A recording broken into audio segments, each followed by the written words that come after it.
안녕하세요. 참클래스 학원입니다.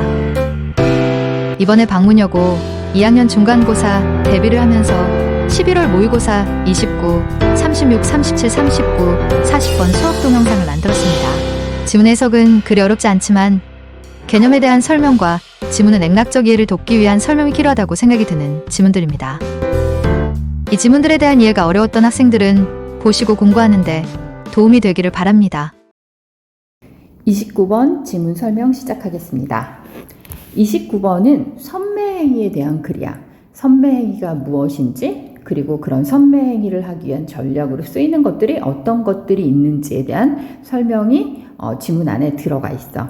자, 먼저 이 글을 읽기 위해서는 선매행위가 뭔지에 대한 이해가 조금 필요한데, 선매행위라는 건 예를 들어서 내가 A라는 지역에서 물건을 팔고 있어. 그런데 다른 어떤 새로운 경쟁자가 내가 팔고 있는 이 구역에 들어와서 자기네 물건을 팔려고 할 때 나는 어떻게 해서든지 새로운 경쟁자가 내 구역에 들어와서 물건을 파는 것을 막으려고 하겠지. 그래서 새로운 경쟁자가 내 시장에 들어와서 물건을 진입을 하려고 할 때, 시도를 할 때 미리 선점하는 행위. 다시 말하면 같은 업종을 하지 못하려는 의도로 내가 어떤 행동을 하는 것, 이것을 선매행위라고 해. 자, 여기 보면 선생님이 지금 설명하는 지금 설명한 내용이 여기 첫 번째 패러그래프야. 선매행위에 대한 정의가 나와 있고, 그 다음에 여기 두 번째 패러그래프는 선매행위에 있어서 타이밍이 얼마나 중요한지, 그게 뭔지에 대한 설명이 나와 있어. 그리고 앞서 얘기했던 것처럼 선매행위를 위한 전략이 두 가지가 나와 있는데, 세 번째 패러그래프에 첫 번째 전략 얘기가 나와 있고, 전략 1. 그 다음에 마지막 패러그래프에 선매행위 전략 2. 이렇게 나와 있어. 자, 이 선매행위 정의에 해당하는 부분과 그 다음에 첫 번째 전략, 두 번째 전략에 해당하는 부분은 꼭 좀 짚고 넘어가야 되는 게, 방문여고는 문제를 낼 때 내용을 심도 있게 물어보기도 하고, 또 그 전략에 대한 내용이 뭐냐를 영어로 쓰시오, 목적이 뭐냐를 영어로 쓰시오, 그걸 한국말로 설명하시오, 이런 서술형 문제도 나오기 때문에 그런 부분들을 꼼꼼하게 짚고 넘어가는 게 내신을 잘 풀 수 있는 일종의 방법이라고 생각할 수 있겠네. 자, 해석하면서 설명 들어갑니다. 선매행위는 프리엠션이죠. 선매행위는 어떤 거냐면 어떤 전략이래요. 그런데 어떤 전략이냐면 prevent A from B야. prevent A from B 하면 A가 B 하는 것을 막다. 그러니까 경쟁자가 어떤 특정한 활동을 시작하는 거를 막는 거예요. 어떤 특정한 활동이라는 건 뭐겠어? 내 구역에 들어와갖고 물건을 팔려는 행동을 말을 하겠지. 그래서 이 prevent 대신에 뭐도 쓸 수 있냐면 prohibit 이런 말도 쓸 수 있고, 여기 discourage라는 말도 나와요. discourage. 그리고 stop이나 그 다음에 keep, 똑같은 형태로 A from B 이렇게 쓰면 A가 B 하는 것을 막다, 이런 뜻이 되네. 어쨌든 선매행위는 어떤 거냐면 라이벌이 어떤 특정한 활동, 다시 말하면 내 구역에 들어와서 장사를 하려는 그런 행동을 하는 것을 막으려고 만들어진 거래. 자, 어떤 경우에는 선제적 조치예요. 선제적 조치는 단순히 어떤 의도의 표방이다. 다시 말하면 어떤 내 의지를 발표하는 거예요. 말하는 거래요. 그런데 어떤 의지냐 하면 might discourage rival from doing the same. 자, 경쟁 업체가 똑같은 것을 하지 못하게 하려는 의도를 표방하는 거래. 발표하는 것이다. 이렇게 설명을 하고 있어요. 그래서 자, 선매행위의 정의 부분은 경쟁자의 진입을 막기 위해서 미리 선점하는 행위라고 알고 있으면 되겠어요. 자, 두 번째 패러그래프는 선매행위에 있어서 타이밍이 중요하다라는 내용이라고 했죠. 타이밍 중요성. 자, 뭐라고 설명했냐면 선매행위의 그런 개념은, 선매행위 개념은 어떤 뜻이냐면, 어떤 걸 의미하냐 하면 타이밍이 엄청 중요하다는 걸 의미한대. 자, 이렇게 줄표가 되어 있는 건 다시 설명하는 거죠. 다시 말하면 동사가 might be예요. 다시 말하면 어떤 결정이나 어떤 시점에서 내려진 결정이나 행동은 훨씬 더 득이 된대. 어떤 다른 시점에 그것을 하는 것보다. 그러니까 내가 시기적절하게 타이밍이 딱 맞게 결정을 내리거나 행동을 하는 게 늦추거나 빨리 하는 것보다 훨씬 더 나에게 도움이 된다는 뜻이야. 자, 세 번째 패러그래프는 여기서 선매행위 전략 첫 번째 전략이 나와요. 자, 선매행위는 광고에 가중치를 두는 것을 포함한다. 여기 첫 번째 전략이 광고에 가중치를 두는 거야. 가중치. 가중치가 뭔지 알죠? 어떤 개별적인 거에 더 많은 중요도를 부여하는 걸 어떤 개별 항목이나 어떤 대상에 더 많은 중요도를 부여하는 거를 가중치라고 말해. 그러니까 여기서 광고에 가중치를 둔다는 말은 광고를 되게 많이 한다는 뜻이네. 일정 기간 동안. 근데 그 기간이 언제냐면 before and during when a new entrant launches into a market.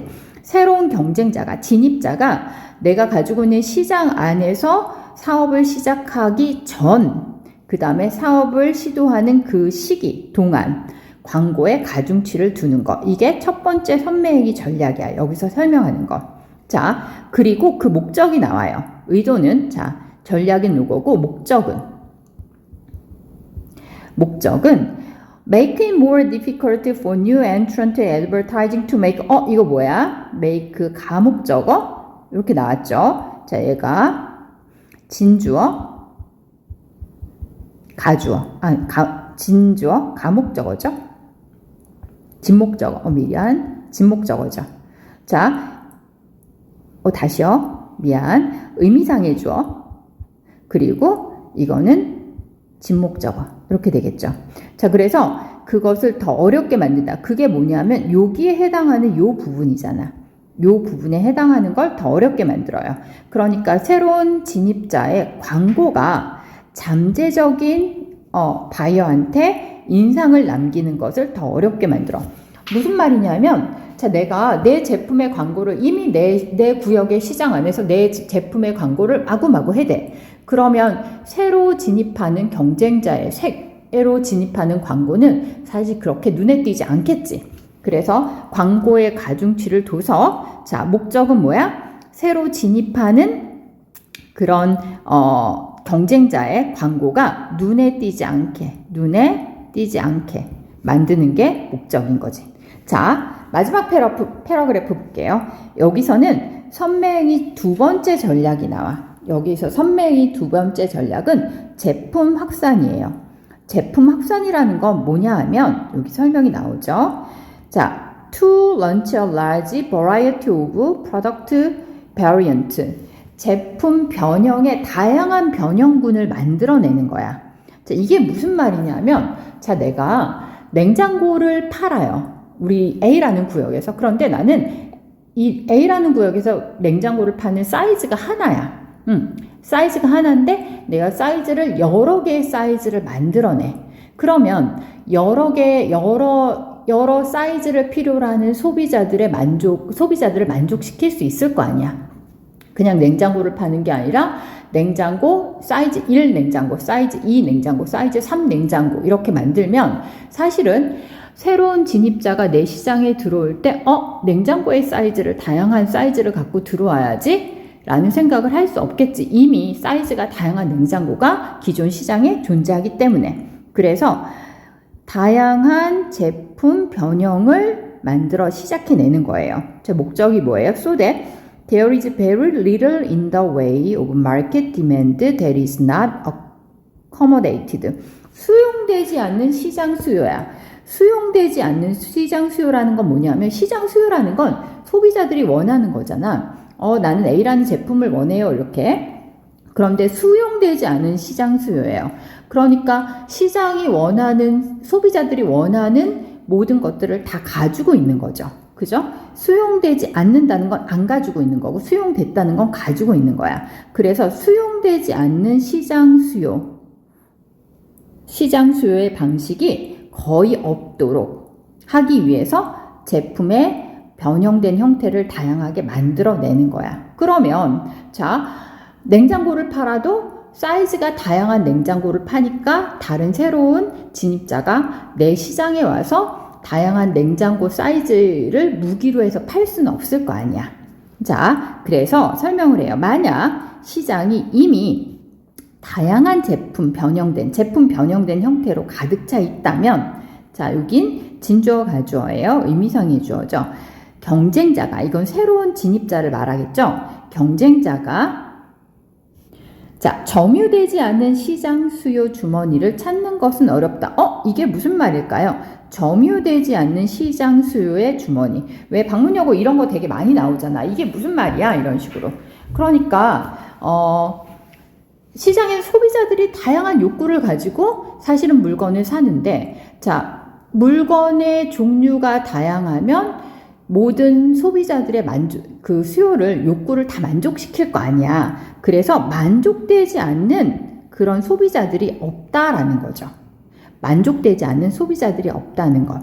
자, 점유되지 않는 시장 수요의 주머니를 발견하는 것이 어렵다. 그러면 모든 소비자들이 다 만족돼서 새로운 경쟁자가 들어와서 물건을 팔 수 있는 그런 시장의 판로가 없다라는 걸 뜻하게 되겠네. 자, 그래서 선매행의 두 번째 전략은 뭐냐 하면, 네, 제품 확산이에요.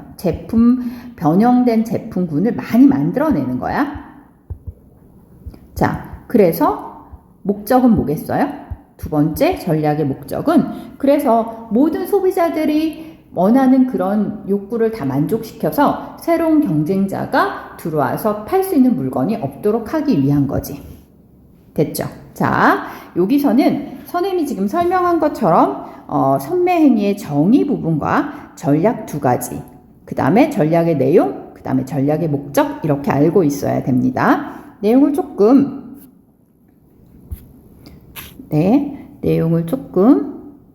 정리를 해보면, 자, 전략이 뭔지, 여기 가중치 두는 거, 여기는 전략이 제품 확산이죠. 그죠? 자, 그리고 그 목적이 뭔지.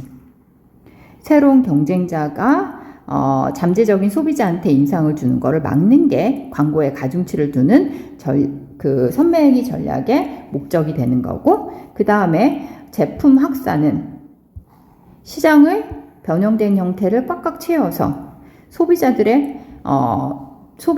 만족도를 다 높이고, 소비자들이 필요한 다른 물건들이 없으면 경쟁자들이 선점할 수 있는 그런 물건을 팔 수 있는 그런 시장이 형성이 안 되겠지. 그래서 여기가 목적이 되겠네요. 자, 29번 선매행위의 정의와 그 다음에 선매행위 전략, 내용, 그 다음에 목적, 이렇게 설명을 마치겠습니다. 11월 모의고사 36번 지문 설명 시작하겠습니다. 36번은 잊혀질 권리에 대한 글이야.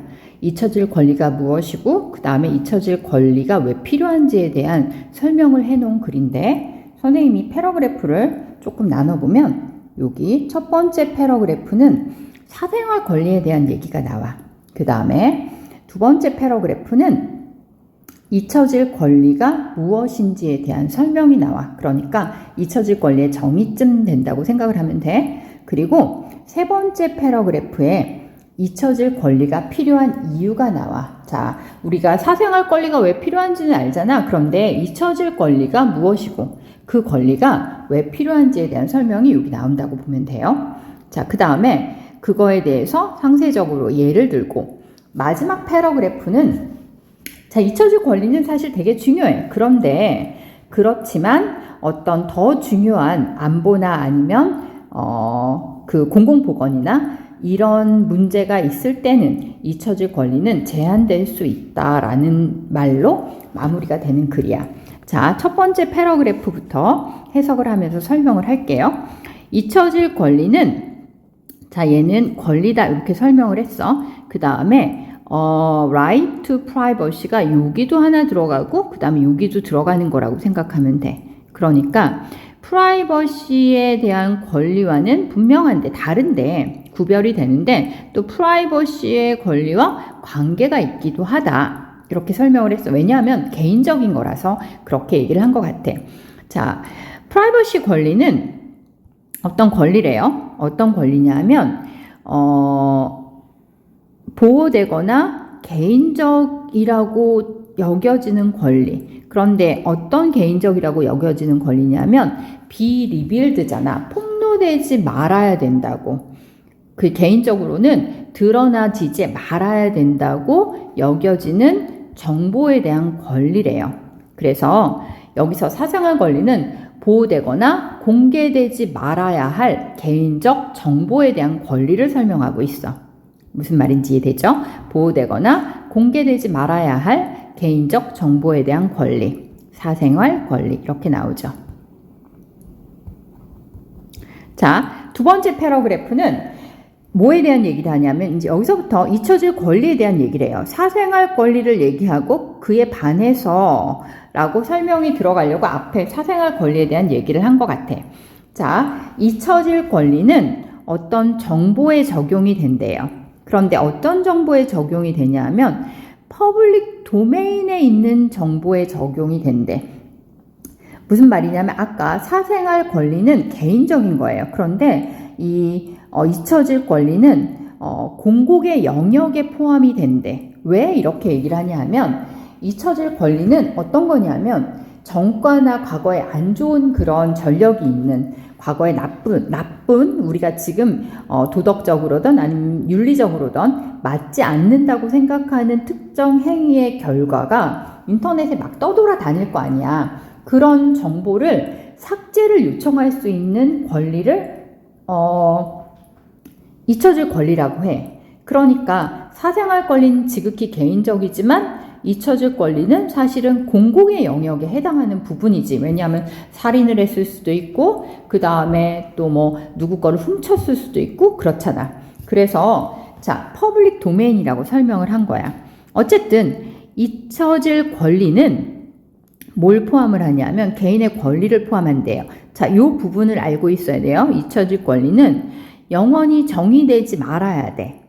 특정한 시점에서 나온 정보에 의해서 영원히 정의되지 말아야 된다. 이게 잊혀질 권리의 특징이야. 특성, 잊혀질 권리의 특성이라고 합시다. 잊혀질 권리의 특성을 뭐라고 설명을 하냐면 특정 시점에 대중에게 공개된 정보에 의해서 영원히 속박되면 안 돼. 그러니까 내가 뭐 누구 걸 물건을 훔쳐요? 그러니까 나는 도둑이야. 라는 그런 정보가 대중들 사이에 돌아. 하지만 나는 그건 딱 한 번이었고 더 이상 절대 그런 일도 안 하고 나는 성실하게 살아. 하지만 내가 그 꼬리표가 계속 붙으면 내가 남은 삶을 얼마나 절망적으로 살겠어. 그러니까 그런 특정 시점에 공개된 정보에 의해서 영원히 속박되지 않을 권리, 이게 잊혀질 권리예요. 자, 그리고 그 다음 패러그래프로 넘어가 볼게요. 원 모티베이션, 한 가지 이유야. 그러한 권리가 있어야 되는 한 가지 이유는 여기는 필요성이에요. 그래서 꼭 알아두세요. 잊혀진 권리가 필요한 이유는 자, 뭘 하는 것이다? 허용하는 것이다. 개인이 계속해서 그들의 삶을 살도록 허용하는 것이고 그 다음에 또 어떤 거다? 자, 특정 사건이나 그들의 삶의 일정 기간에 의해서 정의되지 않도록 하는 것이다. 이렇게 연결이 되겠죠. 여기 자, 요 and 다음에 not be defined는 요 앞에 to 여기요. 요 앞에 to가 있다고 생각하면 돼요. not to be defined. 그래서 여기에 연결된다고 생각하면 돼. 개인이 계속해서 자기의 삶을 살게 하고 개인이 속박되지 정의되지 않도록 한다. 이렇게 이해가 되겠죠? 언로에 같이 연결을 하면. 그래서 필요성은 뭐냐 하면 특정 시기나 특정 사건으로 인해서 개인의 삶이 규정되는 거야. 쟤는 도둑놈, 쟤는 살인마. 이렇게 규정되지 않고 개인의 삶을 계속 살아갈 수 있어야 되기 때문에 이렇게 이해를 하고 있으면 되겠네. 자, 그래서 그 다음 그 패러그래프는 그거에 대한 예를 들어요. 예를 들어서 자, 뭐가 자, 인식이 되냐면 어떤 나라들에서는 자, UK나 프랑스 같은 나라에선 that 이하가 사실 인정이 된다라는 거야. 말하고자 하는 얘기는 요 뒷문장이겠죠. 과거에 어떤 범죄, 유죄 판결을 받은 거예요. 범죄에 대해서 판결을 받은 건 사실은 스펜트 되어야 해요. 그리고 그의 삶에 계속적으로 영향을 끼치지 말아야 돼. 이게 스펜트 되어야 된다는 말은 써줘야 된다는 거잖아. 말 그대로 소모되어야 해. 소모되어야 해. 이 소모된다는 게 뭐야? 시간이 내가 다 쓰고 나면 이제 아무것도 안 남아야 된다는 거야. 그러니까 내가 유죄 판결을 받더라도 일정 시간이 지나면 그 판결의 결과나 그런 꼬리표가 점점점 사라져서 나는 더 이상 그거에 대해서 규정이 되면 안 된다는 거죠.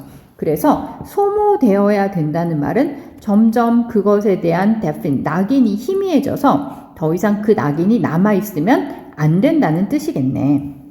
그쵸? 자, 영국이나 프랑스 같은 데서는 이게 허용이 된다는 거죠.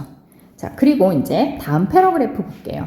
다음 패러그래프에서는 자, 잊혀질 권리를 지지할 이유가 있음에도 불구하고 이렇게 말했어. 그러니까 앞의 내용에 조금 전환이 되는 내용이겠죠.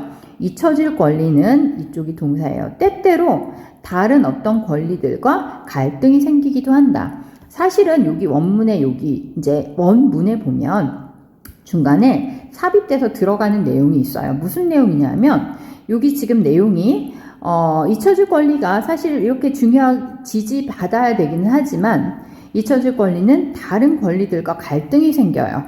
갈등이 생기면 사실 더 중요한 다른 펀더멘탈, 기본적인 권리라고 나와요. 원문에는 펀더멘탈, 멘탈 라이트, 다른 더 기본적인 권리에 의해서 제한될 수 있다. limited 이렇게 나오죠. 제한될 수 있다라고 여기는 안 나오지만 원문에는 나와요. 그러면서 그거에 대한 예시로 뭐가 나오냐면 formal exception, 공식적으로 사실 예외가 되는 조항은 안보나 그 다음에 public health, 그러니까 공공보건과 같은 이유가 생기면 사실은 잊혀질 권리는 제한이 될 수도 있다. 이렇게 내용이 연결이 되고 있어요. 자, 여기서 알아둘 또 두 가지 것이 나오죠. 첫 번째, 잊혀질 권리가 무엇인지 그 특성을 알아두셔야 되고, 그 다음에 잊혀질 권리가 왜 필요한지 그 필요성도 알아두셔야 돼요.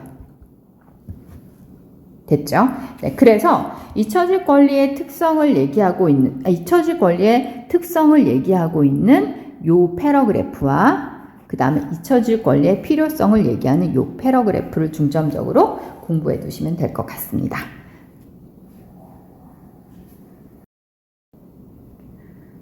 (37번) 지문 설명 시작하겠습니다. 37번 지문은 여기 선생님이 지금 써놓은 대로 경제학적 관점에서 출생률이 하락하고 증가하는 원인이 뭐냐 이거야. 경제학적 관점에서 보면 출생률은 내가 버는 수입이 내가 많이 벌어, 잘 벌어. 그리고 물가도 좀 높지 않고 안정적이야. 그러면 아이를 키우는 게 조금 더 쉽겠죠. 그래서 출산율이 막 증가를 해. 그리고 내가 벌이가 시원찮아. 그 다음에 물가도 너무 비싸서 나 먹고 살기도 힘들어. 그러면 아이 키우는 것도 힘들어질 거 아니야. 그래서 출생률이 하락한다는 거야. 경제적인 관점이죠. 그래서 다시 요약을 해보면 경제학 관점에서 보면 출생률이 하락하고 혹은 출생률이 증가하고 이런 것들은 사람들이 내적인 어떤 심리적인 요인에 있는 게 아니라 아이를 너무 좋아하고 아니면 아이를 갑자기 싫어하게 되거나 이런 변화, 심리적인 요인의 변화에 의해서가 아니라 각 개인이 버는 수익과 물가의 변화에서 출산율이 물가의 변화와 맞물려서 출생률이 증가하거나 하락하는 일이 발생을 한다. 이런 내용이에요. 자, 이 지문은 요 지문에서는 문장이 되게 길어. 그래서 동사를 잡고 해석을 잘 이어가야 되기 때문에 다른 모의고사 지문에서는 딱히 문법적인 설명을 짚고 넘어가거나 그러지 않았던 게 방문여고에서는 모의고사형 그런 문법 문제는 안 나오니까 시험에. 그런데 여기서는 몇 가지만 좀 챙기면서 갈게요. 여러분들도 많지 않으니까 선생님이 꼭 챙겨라 라고 말하는 부분의 문법은 챙겨두길 바래. 자, 첫 번째 문장 가볼게. 이거 첫 번째 패러그래프 이렇게 패러그래프 나눠놨는데 첫 번째 패러그래프 요게 한 문장이에요. 어디서부터 어디까지냐면 자, 여기서부터 여기까지가 지금 to an economist, 어떤 경제학자에게는 이렇게 설명을 하는 거야. 경제학자 입장에서 보면 자, 여기까지가 주어예요. 자, 어떤 행동을 설명하는 것은 얘가 동사예요. 동사 엄청 멀리 떨어져 있죠. 동사 못 보면 안 되기 때문에 이 동사 형태 잘 알아둘 것. 자, 뭐 is의 짝은 are 이렇게 안 됨 이런 식으로 알아두면 되겠죠.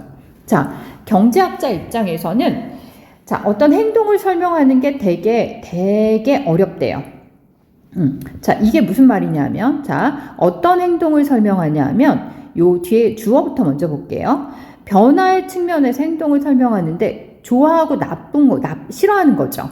underlying like and dislike니까 좋아하거나 안 좋아하는 걸 말해. 자, 좋아하거나 안 좋아한다는 그런 기호의 변화의 측면에서 행동의 변화를, 행동을 설명하는 거. 내가 어떤 행동을 취하는데 그 행동을 하기도 하고 안 하기도 하는 걸 말을 하겠죠. 행동을 설명을 하는 건 대단히 문제가 된다. 문제가 많다. 그런데 자, 어떤 경제학자냐면 구체적으로 더 설명을 해요. 어떤 경제학자냐면 사람의 preference, 선호 구조를 이해하는 데 성공을 했어요. 사람들이 뭘 하는 걸 좋아한다. 왜 그러냐? 왜 그렇게 어떤 행동을 하는 걸 좋아하거나 안 좋아하냐? 그거를 이해하는 데 성공을 한 경제학자예요. 그 말도 못 알아들을 것 같아서 이렇게 줄표로 다시 설명을 했어. 자, 어떤 한 물건을 소비하는 데서 얻어진 만족감이 이거죠.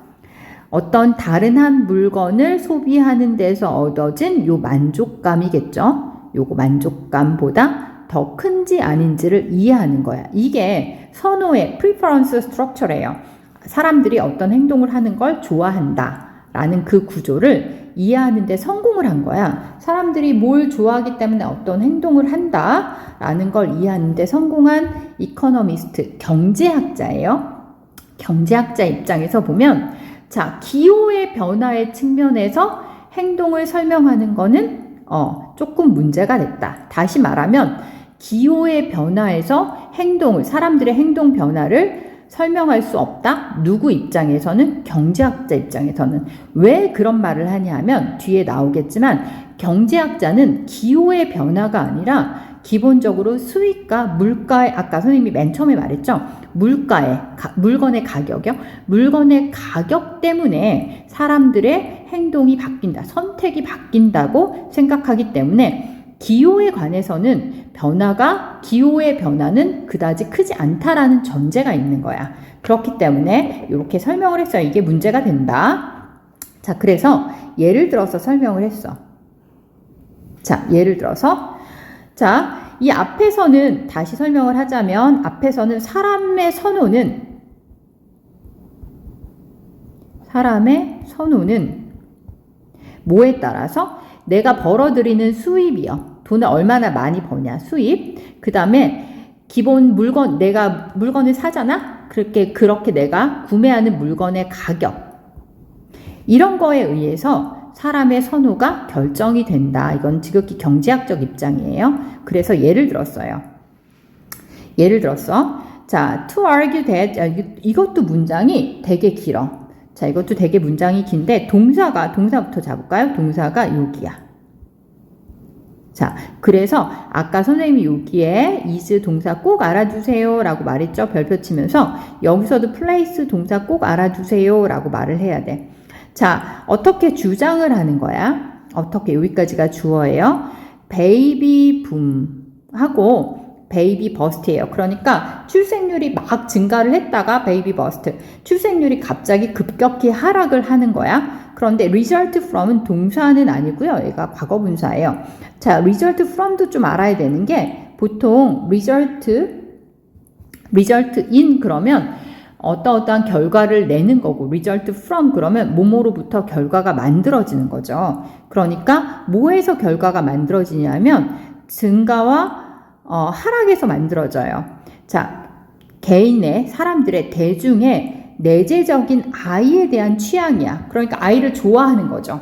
기본적으로 대중들이 사람들이 가지고 있는 아이를 좋아하는 취향이 increase 늘어났다가 decrease 갑자기 감소하는 거야. 이것 때문에 아이를 막 원해서 아이를 많이 낳았어요. 베이비 붐이 만들어졌다가 갑자기 아이를 좋아하는 내재적인 그런 취향이 사라져. 그래서 아이를 더 안 낳아. 베이비 버스트. 이렇게 만들어진다고 주장을 하는 것은 자, place a social scientist in an unsound position. 자, 사회과학자들을 unsound position, 불안정한 자리에 준다. 이게 무슨 말이냐 하면, 자, 이렇게 사회과학자들은 여기 한 번만 더 설명할게요. 여기 맞아. Rather than a change in a relative price. 상대적인 가격의 변화보다는 아이들에 대한 이제 취향이 변했어. 아이들을 좋아하는 취향이 많았다가 아이들을 좋아하는 그런 취향이 테이스트가 좀 사라졌어. 그게 아이들을 많이 낳고 아니면 낳지 않는 원인이 돼 라고 말을 하는 거예요. 자, 뭐보다는 상대적인 가격의 차이에서 변화예요. stable preference, 안정적인 그런 취향, 아이들을 좋아하는 안정적인 선호는 기본적으로 against a background of stable preference니까 안정적인 그런 취향이요. 선호도는 변치 않은 가운데죠. 안정적인 취향을 토대로 해서 상대적인 가격의 변화를 얘기하기보단 아이들을 이제 좋아하는 그런 취향이 사라졌어. 이래서 아이를 많이 낳거나 아이를 안 낳아 라고 주장을 하는 것은 자, 사회과학자들을 unsound 포지션에 둔다. 불완전한 위치에 둔다. 왜 이런 표현을 했을까요? 말도 안 되잖아. 그쵸? 그러니까 사회과학자들이 자, 경제학자들은 이렇게 말을 하는 거야. 자, 아기를 낳아서 키우는 게 너무 힘드니까 아기를 많이 낳다가 잘 살 때는 아기 키우는 돈도 많이 들고 그 다음에 수익도 변변치 않으면 아기를 못 낳겠어 라고 말을 하면 이해가 되잖아요. 그런데 내재적인 취향이 바뀌었대. 사회과학자들은 인간의 행동에 대한 연구를 하는 사람들이거든요. 그래서 인간의 행동이 어떻게 바뀌냐를 연구하는 사람들인데 그 사람들이 뭐라고 얘기하는 거야? 아기에 대한 취향이 바뀌었어요 라고 말을 하면 말이 안 되는 거잖아. 그러니까 이렇게 말 안 되는 상황에 대한 주장을 하는 건 말도 안 되기 때문에 unsound 포지션이라고 얘기한 거야. 다시 말하면 사회과학자들은 주장이 터무니없다 이거야. 이해됐죠? 자, 그래서 다시 설명해요. 그 말을 이해를 시키려고. 경제학 입장에서 보면 자, 출생률에 대한 그러한 논쟁은 뭐야? 그러한 논쟁, 박문여고 이런 거 알아둬야지. 그러한 논쟁이라는 거 뭐예요? 여기요. 아이들에 대한 취향이 감소하거나 요 부분. 아이들에 대한 취향이 감소하거나 증가해서 베이비 붐이 생겨났거나 베이비 버스트가 생겨났다고 주장하는 거야. 됐죠? 이런 거는 뭐랑 똑같다? equivalent 이 to는 전치사야. 전치사 다음에 이렇게 ing가 온 거예요. 자, 뭐랑 똑같다? 사망률의 상승과 증가를 말하는 거랑 똑같대요. 사망률의 상승과 증가가 뭐에 기인한다? 죽음에 대한 욕구의 변화, 내재적인 욕구의 변화 때문에 내재적인 그 욕구의 변화의 증가로 인해서 사망률이 늘어나거나 사망률이 떨어진다 라고 말하는 거와 똑같다. 다시 말하면 무슨 말이냐면 자, 나는 죽음에 대해서 긍정적이고 좋아하는, 내가 죽음을 바라는 내재적인 취향이나 욕구가 선호도가 증가해. 그럼 사망률이 막 올라가고 죽음에 대해서 선호도가 사람들이 감소해. 내재적인 선호도가 취향이 떨어져. 그러면 사망률도 같이 떨어지나? 이거 역시 말이 안 되잖아. 그래서 이제 경제학 입장에서 또 반론을 제기하는 거야.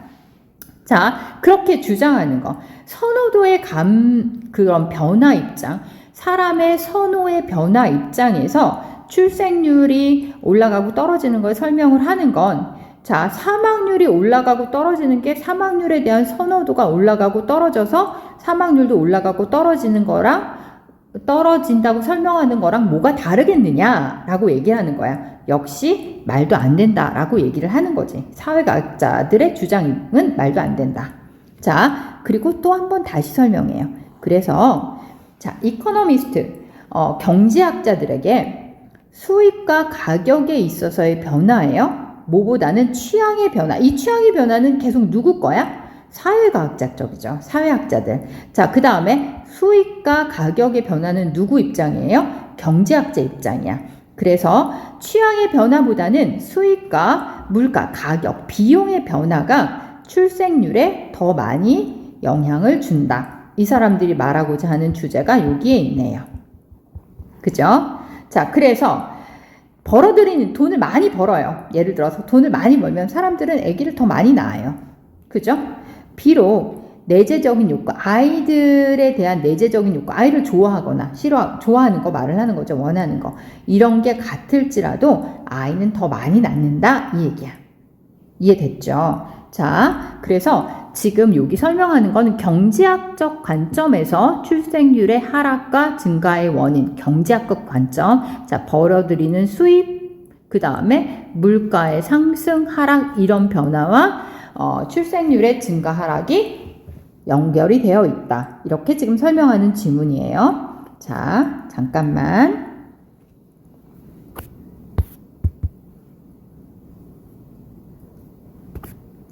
자, 이 글의 요약은 경제학적 관점에서 출생률 하락과 증가의 원인은 뭐냐면 수익과 물가의 변화로 본다는 거죠.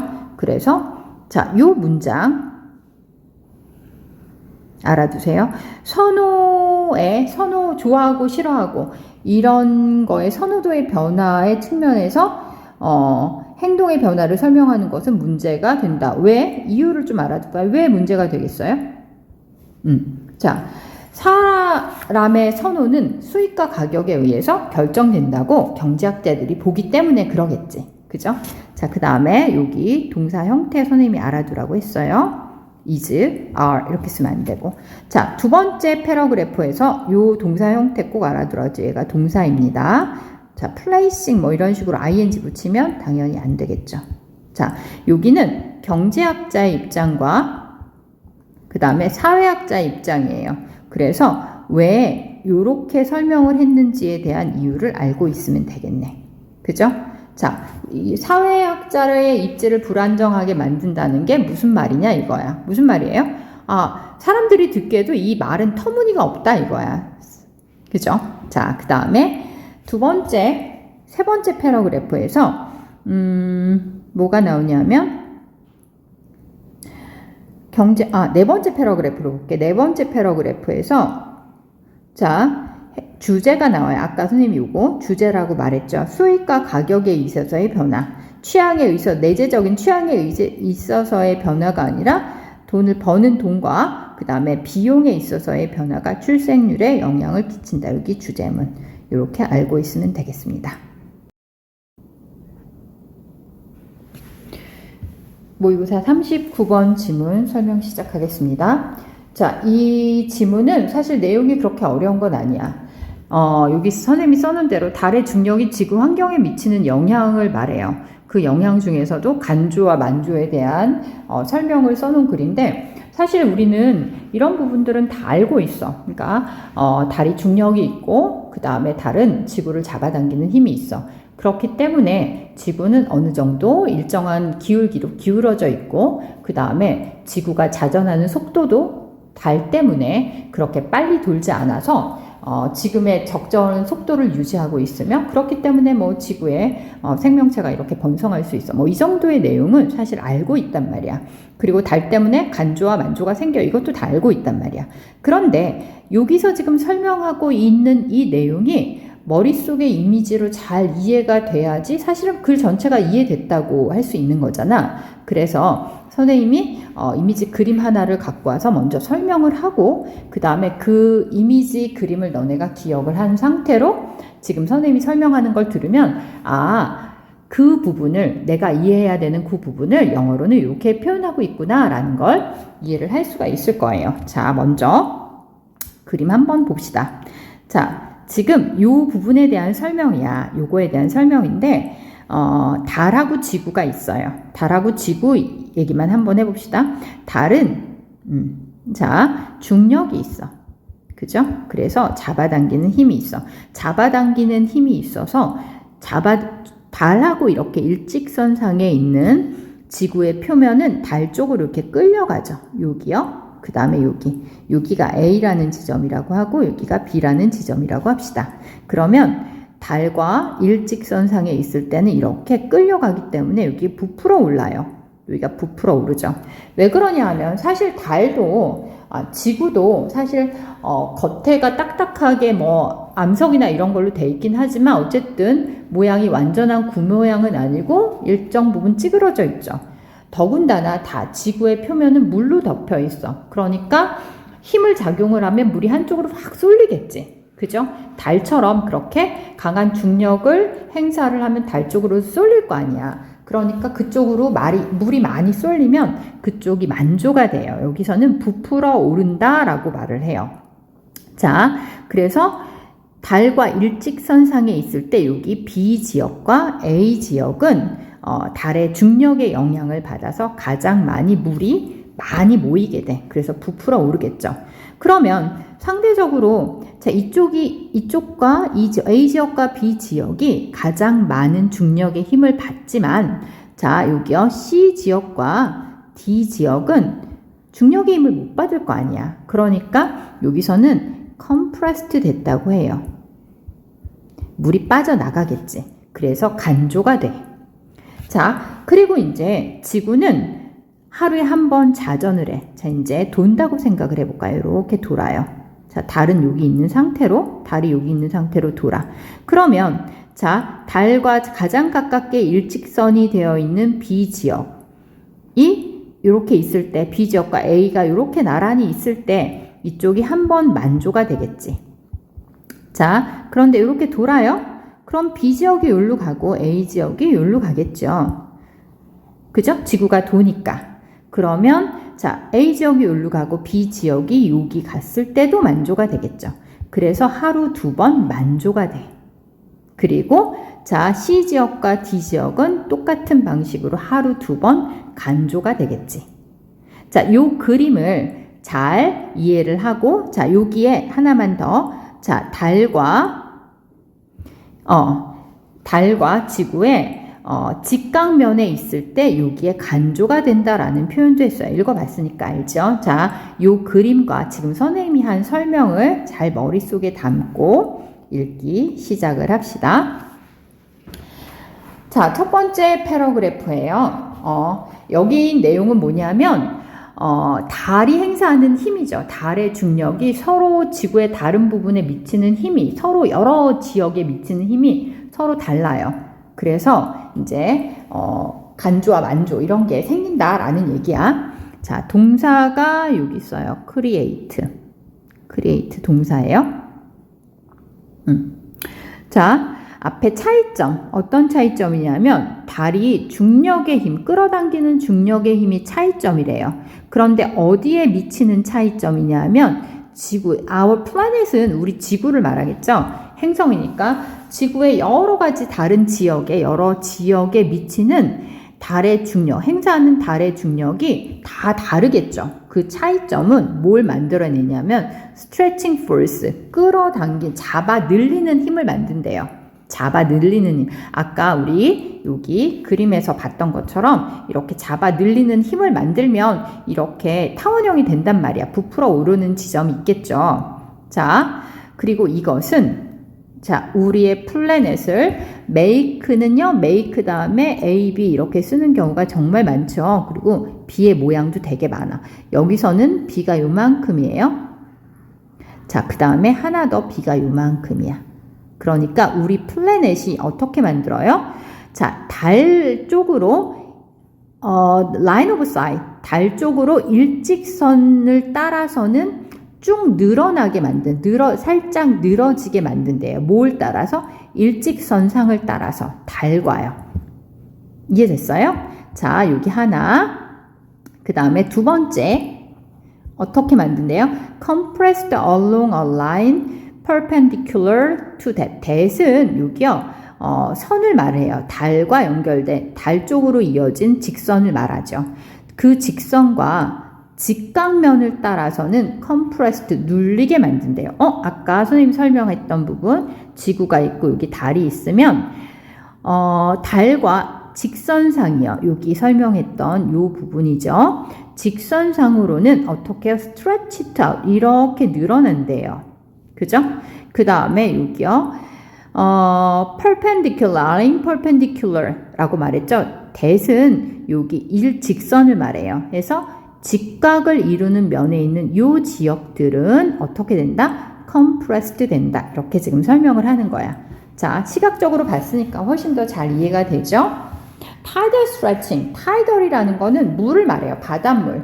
그러니까 달하고 뭐 태양 이런 거에 의해서 주기적으로 높아지거나 아니면 낮아지는 그 바닷물이요.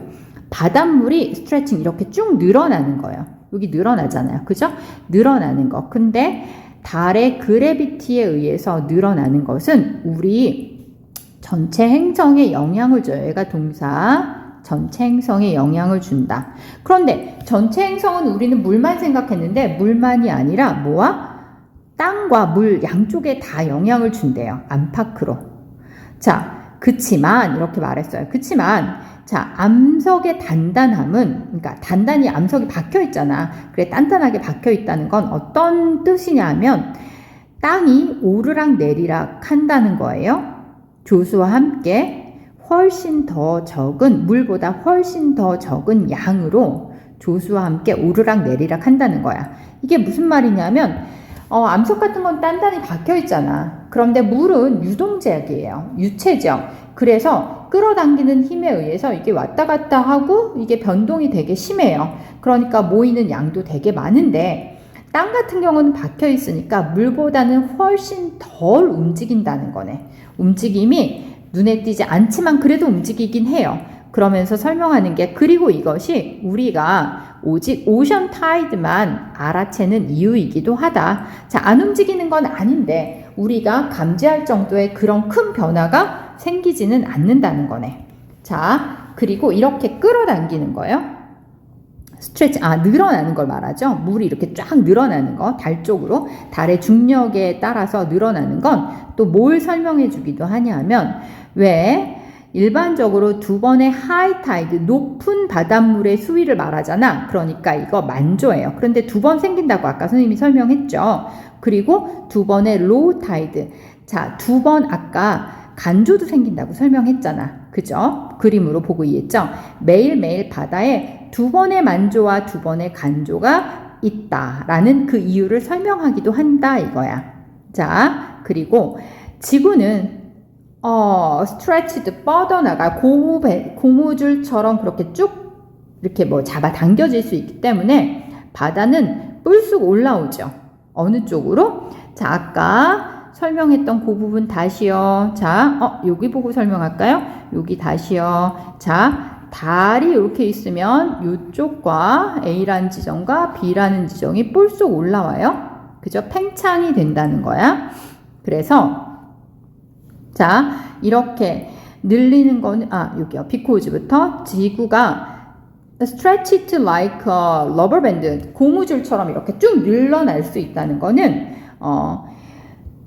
바다가 팽창한다는 거예요. 어느 쪽으로? 달 쪽으로, 달과 마주하는 쪽. 그 다음에 또 어디 쪽이요? 달과 반대쪽으로 마주하는 쪽. 달과 반대쪽으로 마주하는 쪽이죠.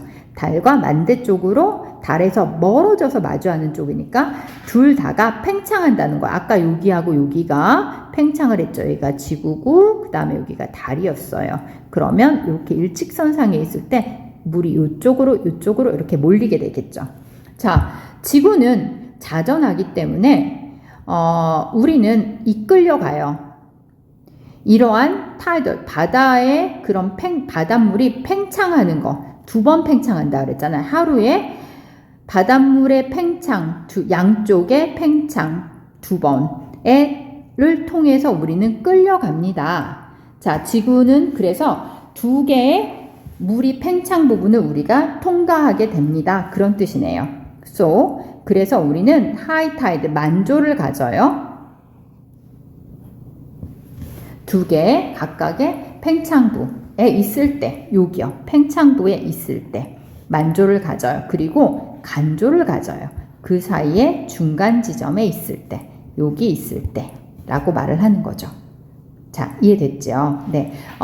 내용이 어려운 거는 아니었지만 사실은 각각의 맥락이 설명하고 있는 부분을 머릿속에 확 그렇게 그림처럼 선명하게 잡지 못하면 세부사항이나 이런 문제들이 나오는 경우에 놓치는 부분이 많기 때문에 선생님이 그림으로 설명을 했고, 자, 이 부분 같은 경우에는 Y 이 부분이요. 이 부분 같은 경우는 빈칸 들어가는 쪽으로 이해를, 자, 빈칸,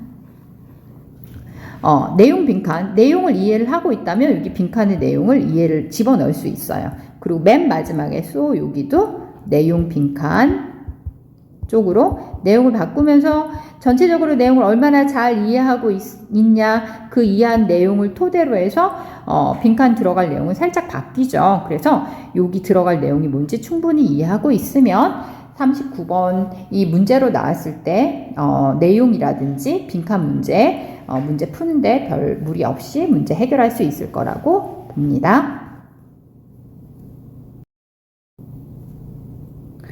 자, 모의고사 40번 지문 설명 시작하겠습니다.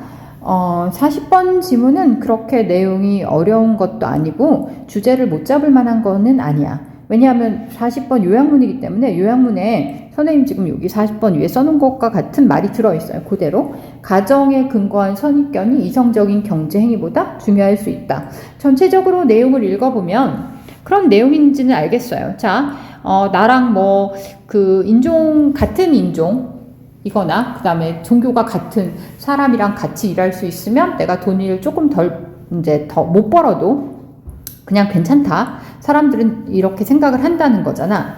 자, 근데 그 내용적인 게 이해가 안 된다는 게 아니고 그 다음에 지문이 굉장히 어렵거나 그렇다는 건 아니고 방문여고가 시험 문제를 낼 때 어떤 것도 내냐 하면 지칭하는 말이 구체적으로 의미하는 게 뭔지를 문제를 내거든. 그래서 보면 자, 그게 여기서 계속 선입견과 그 다음에 블라인드 어썸션이 뭔지 계속 나와요. 선입견이 뭔지 그 다음에 블라인드 어썸션이 뭔지 구별을 해야지 내용을 정확하게 이해를 하고 혹시 이런 선입견과 블라인드 어썸션이 구체적으로 지문에서 다루고 있는 내용이 뭐냐를 써라 라고 얘기할 때 쓸 수 있을 것 같아. 자, 결론부터 말하면 여기 선입견은 내가 속한 그런 인종이나 아니면 내가 속한 종교를 가진 사람을 내가 더 좋아하는 거예요. 그 사람하고 일하고 싶어 하는 거야. 이걸 지금 선입견이라고 했어요. 선입견은 사실 선입견에 대한 그런 사전적인 정의는 어떤 대상에 대해서 내가 이미 마음속에 가지고 있는 고정적인 생각이야. 그냥 그게 좋던 나쁘던. 보통 선입견 그럼 나쁜 쪽으로만 생각을 하는데 뭐 좋은 것일 수도 있잖아. 어떤 그 바지를 입는 여자들은 굉장히 활동적이고 그 다음에 적극적이고 사람들을 잘 도와준다는 선입견을 가지고 있으면 그건 그렇게 나쁜 거는 아니잖아요. 어쨌든 선입견은 어떤 대상에 대해서 이미 고정시켜서 가지고 있는 거예요. 내가 가지고 있는 거. 근데 여기 지문에서 prejudice는 뭐냐면 내가 속해 있는 인종이나 내가 속해 있는 종교의 사람들을 더 좋아하는 거야. 그게 이 사람들이 가진 선입견이에요. 그 사람들을 더 선호하고 좋아하는 거. 블라인드 어썸션은 뭐냐 하면 이름을 줬을 때 내가 이름을 받았어요. 그런데 뭐 철수라는 이름을 받았어. 아, 그럼 이건 한국 사람이구나. 마이클이라는 이름을 받았어. 이거는 뭐 영국 사람인가 미국 사람인가 이렇게 생각을 한다는 거야. 그 맹목적으로 그 이름만 가지고 그 사람을 판단을 한다는 거지. 그게 블라인드 어썸션이에요. 사실 요새처럼 그렇게 글로벌화 되어 있으면 우리도 우리나라로 국적을 바꾼 사람들도 되게 많잖아. 그래서 철수인데 사실은 이름이 김철수지만 원래는 뭐 영국인인데 원래 마이클이었는데 우리나라 들어오면서 철수로 바꿨을 수도 있잖아요. 그럼 철수는 사실은 나랑 같은 인종도 아니고 나랑 같은 종교를 가질 그런 상황은 더더 아니겠죠. 그죠? 자, 그래서 요 두 가지에 대한 기본적인 이해를 가지고 읽읍시다. 자, investigate가 동사예요. 한 연구가 조사를 했어요. 자, 요 부분은 요 주제에 해당되니까 요 부분 선생님이 지금 여기 막 이렇게 낙서되어 있는 요 부분은 좀 알아둡시다. 맹목적인 가정을 토대로 해서 만들어진 프레저디스의 경제적인 비용, 그러니까 경제적으로 손해가 나는 부분, 프레저디스가 경제적으로 어느 정도의 손해를 끼치는지 이런 것들을 조사를 한 거야. 여기 제목쯤 되겠네요. 그죠? 주제어고. 자, 리서처들은, 연구자들은, 선생님 지금 이렇게 패러그래프를 좀 나눠놨어요. 자, 이 패러그래프에서는 실험을 하는 실험 과정이 나와. 자, 덴마크 10대예요. 10대. 10대들한테 어떤 선택을 하라고 선택권을 줬냐면 2명 중에 1명과 같이 일할 선택권을 이 사람들한테 선택권을 줬어. 자, 그리고 이제 조건은 뭐냐면 이 10대는 그 두 사람이죠. 그 둘 중에 아무도 만나본 적이 없어요. 그런데 그 둘 중에 한 명은 어떤 이름을 가졌냐면, 어떤 이름이냐면 뭘 암시하는 이름이야. 그들이 자, 비슷한 민족적 혹은 종교적 배경을 가지고 있다. 그 10대와 이런 걸 암시하는 이름을 가졌대요. 아까 말하면 철수, 이런 이름은 한국 사람이잖아. 자, 내가 한국인일 경우에는 철수, 그러면 한국 사람이라고 생각을 하겠죠. 그 다음에 이제 2명 중에 1명을 고르라고 했으니까 여기는 the other이겠죠. 나머지 1명은 이름을 가졌는데, 자, 어떤 것을 암시하는 이름을 가졌냐면 그들이 다른 에스닉하고 릴리저스 백그라운드를 가졌다라는 걸 암시하는 이름을 가졌다는 거야. 자, 요거는 실험 내용이에요. 그리고 여기 실험 결과가 나오죠. 자, 연구 결과는 뭐냐 하면, 연구 결과는 좀 알아둬야겠네요. 10대들이 어떤 준비가 되어 있냐면 평균 8% 덜 벌 준비가 되어 있대요. 자, 어떤 경우에 만약 그들이 누군가와 같이 일할 수 있다면, 자, 중간에 이렇게 삽입됐다고 생각을 해보세요. 그들이 생각하기에 같은 민족적, 그 다음에 종교적 배경을 가진 사람과 같이 일할 수 있다면 나 돈 덜 벌어도 돼, 이렇게 생각을 했다는 거야. 그리고 이러한 선입견은 이렇게 말했어. 아까 선입견하고 어썸션 구별하라고 그랬죠. 선입견이라는 건 같은 인종에 대한 선호도를 말을 하는 거죠. 같은 인종에 대한. 나는 다른 인종은 싫어. 나랑 같은 나라, 같은 인종, 같은 종교가 좋아. 라고 말하는 거. 그 선호도를 좋아하는 거. 나랑 나와 같은 인종을, 사람들을 더 좋아하는 거. 이 편견을 말을 하는 거야. 이 편견은 명백했어요. 뭐 사이에 명백했냐면, 인종적인 다수. 그러니까 사실은 여러 인종이 모여 살 때는 인종적으로 많은 사람들이 그러니까 그 다수 인종이 있고 그 다음에 소수 인종이 있을 거 아니야. 소수 인종은 차별을 좀 받을 여지가 있지요. 그렇기 때문에 소수 인종이 자기네들끼리 묶이는 거는 괜찮아. 그런데 다수 인종은 사실 그런 차별을 받지 않기 때문에 다수 인종이 자기네들끼리 나는 소수 인종은 나와 다른 인종은 배척해라고 말을 하는 건 조금 납득이 안 간다는 거예요. 자, 그런데 이러한 편견, 같은 인종을 다른 인종은 별로 좋아하지 않는 거, 이런 편견은 다수 인종에 속한 10대들, 다수 인종의 이름을 가진 10대들 사이에서도 명백했대요. 어느새 소수 인종의 이름을 가진 10대들만큼이나 다수 인종의 이름을 가진 그런 10대들 사이에서도 명백했다 이거야. 자, 그러니까 사실은 사람들이 다 그런 프레저디스, 선입견을 가지고 있다는 거죠. 10대들은 맹목적으로 가정을 했대요. 아까 이게 맹목적인 가정은 뭐라 그랬어요? 이름을 보고 판단을 하는 거야. 인종이 뭐다. 그 다음에 어느 민족일 거다. 아니면은 어느 종교를 가졌을 거다. 이렇게요. 자, 맹목적으로 가정을 하고 있었어. 뭐에 대해서? 잠재적인 자기 동료에 대해서. 그리고 그 사람들은 이 편견을 어떤 특정 인종을 자기가 속한 인종을 선호하는 걸 이 가정에 적응을 시켰대요. 그러니까 그 이름을 통해서 이 사람이 어떤 인종 출신일 거다, 어떤 종교 출신일 거다라고 생각을 하는 거죠. 그런데 자, 어느 지점까지 그렇게 적용을 했냐면 사실상 편견이 그들 자신의 잠재적인 수입을 줄이도록 허용하는 그 시점, 허용하는 그 지점까지 이렇게 설명을 하고 있네요. 자, 더 황당한 건 그 잡은 그 두 티네이저가 단 90분만 함께 일할 것을 요구를 했대요. 그 티네이저가 90분만 함께 일할 것을 요구했다 이거야. 9달도 아니고 9일도 아니고 9시간도 아니고 단 90분인데도 자, 그 짧은 시간에도 사실은 뭐가 작용을 했다? 프라저디스와 그 다음에 맹목적인 어썸션이 작용을 했다 이거야. 자, 40번 다시 정리를 할게요. 40번의 내용이나 주제는 별로 어려운 게 아닌데 방문여고의 학교 내신 문제 내는 특성으로 볼 때 프레저디스와 블라인드 어썸션이 여기 프레저디스와 블라인드 어썸션이 무엇인지를 반드시 구별해야 되기 때문에 이 지문을 선택을 해서 설명을 했고요.